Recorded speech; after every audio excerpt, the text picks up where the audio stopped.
உலக சந்தையில் ஏற்பட்ட எரிபொருளுக்கான தட்டுப்பாடு. 200 ரூபாய்க்கும் அதிகமாக அதிகரிக்க போகும் எரிபொருளின் விலை அதிர்ச்சியை ஏற்படுத்திய பெட்ரோலிய கூட்டுத்தாபனம்.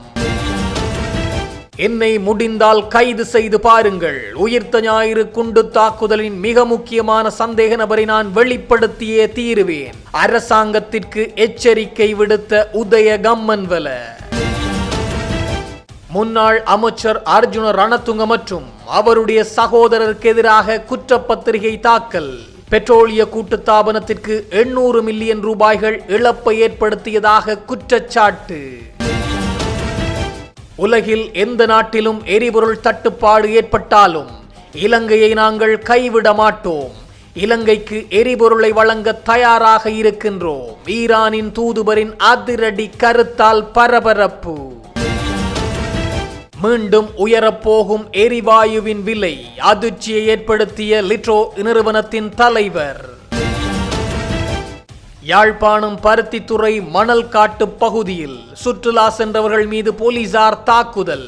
மது போதையில் போலீசார் ஆடைகளை களைந்து அட்டகாசம். 2019 உயிர்த்த ஞாயிறு தாக்குதல்களின் சூத்திரதாரியை அம்பலப்படுத்தும் தனது புத்தகம் மார்ச் 31ஆம் தேதி அன்று வெளியாவதை தடுப்பதற்காக அரசாங்கம் தன்னை மார்ச் 27ஆம் தேதி சிறையில் அடைக்க முயற்சி செய்வதாக முன்னாள் அமைச்சர் உதய கம்மன்பில குற்றம் சாட்டியுள்ளார். ஊடகங்களுக்கு பேட்டி அளித்த கம்மன்பில அதற்கு முன்பாக தான் கைது செய்யப்படக்கூடும் என்பதால் புத்தகம் வெளியிடப்படாமல் போகலாம் என்று அமைச்சரவை பேச்சாளர் நலிந்த ஜெயதிச சமீபத்தில் சுட்டிக்காட்டியதாக கூறியுள்ளார். தனது புத்தகம் வெளியாவதை தடுப்பதற்காக அரசாங்கம் என்னை கைது செய்ய தயாராகி வருகின்றது என்பது அமைச்சரின் கூற்றிலிருந்து தெளிவாகின்றது என அவர் கூறியுள்ளார். கடந்த வாரம் நடைபெற்ற அரசாங்க ஊடக சந்திப்பின் போது கம்மன்பிலவின் உயிர்த்த ஞாயிறு சூத்திரதாரி தொடர்பான கூற்றுகள் குறித்த கேள்விகளுக்கு அமைச்சர் நலிந்த ஜெயதிச பதிலளித்ததை தொடர்ந்தே கம்மன்பிலவின் மேற்படி குற்றச்சாட்டு முன்வைக்கப்பட்டுள்ளது. உயிர்த்த ஞாயிறு தாக்குதல்களின் சூத்திரதாரி என கூறப்படும் நபரை மாத இறுதிக்குள் வெளிப்படுத்துவதாக உதய கம்மன்பில கூறியிருந்த நிலையில் மார்ச் 27 அன்று விசாரணைக்கு வரவிருக்கும் வழக்கில் எந்த பிரச்சனையும் இல்லை என்றால் அவரால் சில உண்மைகளை வெளிப்படுத்த முடியும் என அமைச்சர் நலிந்த கூறியுள்ளார். இந்த நிலையில் கூறியபடி மார்ச் 27ஆம் தேதி அன்று தான் கைது செய்யப்படுவதை உறுதி செய்யுமாறு அமைச்சர் நலிந்தவுக்கு கம்மன்பில சவால் விடுத்துள்ளார். உலக சந்தையில் நிலவும் தற்போதைய விலைகளின்படி இலங்கையில் 1 லிட்டர் டீசலின் விலையை ரூபாய் 260, 1 லிட்டர் பெட்ரோலின் விலையை ரூபாய் 140 உயர்த்த வேண்டும் என்று இலங்கை பெட்ரோலிய கூட்டுத்தாபன தலைவர் டிஜே ராஜகருண தெரிவித்துள்ளார்.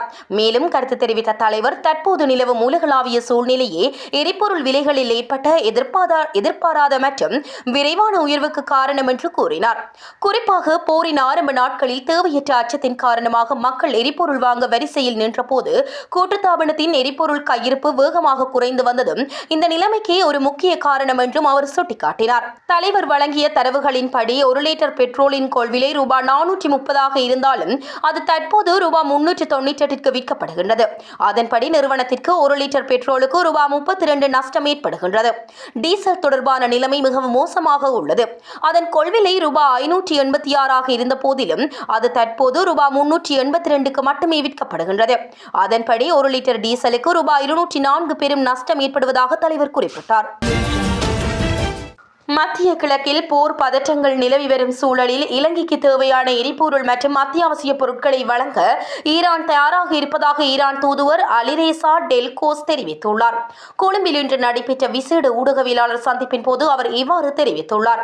இதன்போது அவர் மேலும் கூறுகையில், மசகு எண்ணெய் அத்தியாவசிய பொருட்களை வழங்குவதற்கு ஈரான் தயார். இலங்கை அரசாங்கம் கோரிக்கை விடுக்கும் பட்சத்தில் மசகு எண்ணெய் அல்லது ஏனைய அத்தியாவசிய பொருட்களை வழங்குவதற்கு ஈரான் எந்நேரமும் தயாராக உள்ளது.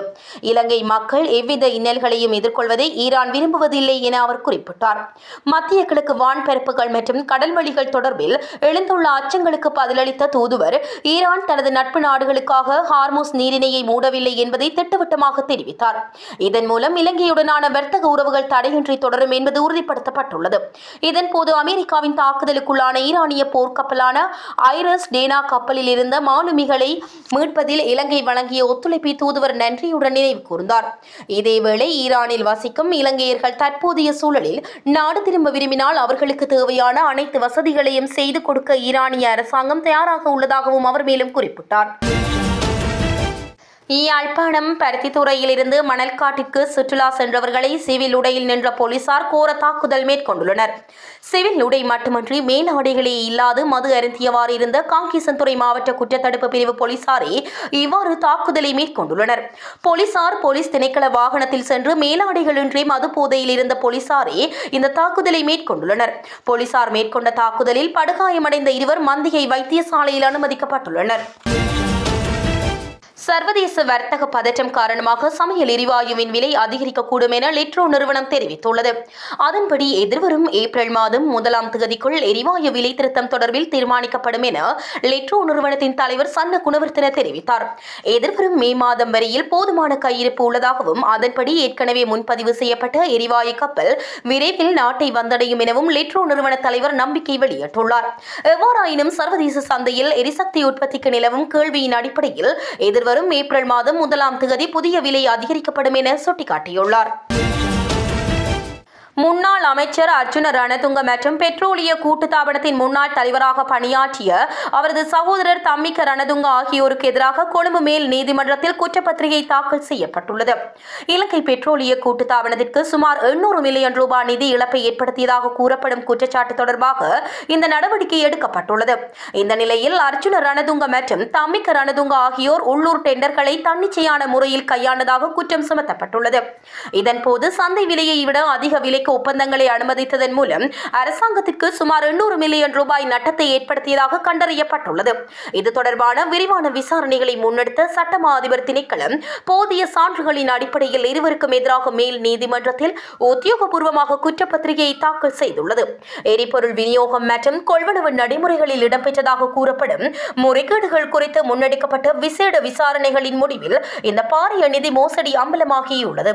இது தொடர்பில் மேலதிக விசாரணைகளை முன்னெடுக்க காவல்துறையினர் மற்றும் உரிய தரப்பினருக்கு தேவையான அறிவுறுத்தல்கள் வழங்கப்பட்டுள்ளமை குறிப்பிடத்தக்கது. கொலம்பியாவின் புவேர்டோ லெகுயிசாமோவில் திங்கட்கிழமை புறப்பட்ட சிறிது நேரத்திலேயே பெரும்பாலும் ராணுவ வீரர்கள் உட்பட 121 பேரை ஏற்றிச் சென்ற ராணுவ போக்குவரத்து விமானம் ஒன்று விபத்துக்குள்ளாகியுள்ளது. இந்த விபத்தில் குறைந்தது 66 பேர் உயிரிழந்ததாக தெரிவிக்கப்பட்டுள்ளது. சமூக ஊடகங்களில் வெளியிடப்பட்ட ஒரு காணொளியில் இதனை உறுதிப்படுத்திய துணை மேயர் கார்லோஸ் கிளாரோஸ் உயிரிழந்தவர்களின் உடல்கள் அந்த சிறிய நகரத்தில் உள்ள வைத்தியசாலை ஒன்றின் பிரேத அறைக்கு கொண்டு செல்லப்பட்டதாக கூறினார். மேலும் நகரத்தில் உள்ள 2 வைத்தியசாலைகளில் காயமடைந்தவர்களுக்கு ஆரம்பகட்ட சிகிச்சை வழங்கப்பட்டதாகவும் அவர் குறிப்பிட்டார். விபத்து நடந்த இடத்திலிருந்து குறைந்தது 77 பேர் காயங்களுடன் மீட்கப்பட்டதாக விமானப்படை ஒரு அறிக்கையில் தெரிவித்துள்ளது. உயிரிழந்தவர்களின் இறுதி எண்ணிக்கை குறித்து அதிகாரிகள் இன்னும் விசாரித்து வருவதாக பாதுகாப்பு அமைச்சகத்தின் செய்தி தொடர்பாளர் ஒருவர் கூறினார். ஹெர்குலஸ் C-130 விமானத்தில் 110 வீரர்கள் மற்றும் 11 பணியாளர்கள் உட்பட 121 பேர் இருந்ததாக விமானப்படை கூறியுள்ளது. எக்குவாடோர் மற்றும் பிற நாடுகளுடன் எல்லையை பகிர்ந்து கொள்ளும் அமேசானிய மாகாணமான புடுமாயோவில் புவேர்டோ லெகுயிசாமோ நகரம் அமைந்துள்ளது. விபத்து தொடர்பில் கொலம்பிய ஊடகங்கள் இணையத்தில் பகிர்ந்த படங்களில் விமானம் விபத்துக்குள்ளான வயலில் இருந்த கரும்புகை மேகம் எழுவதும் ராணுவ வீரர்களுடன் ஒரு லொரி சம்பவ இடத்திற்கு விரைந்து செல்வதும் காணப்பட்டன.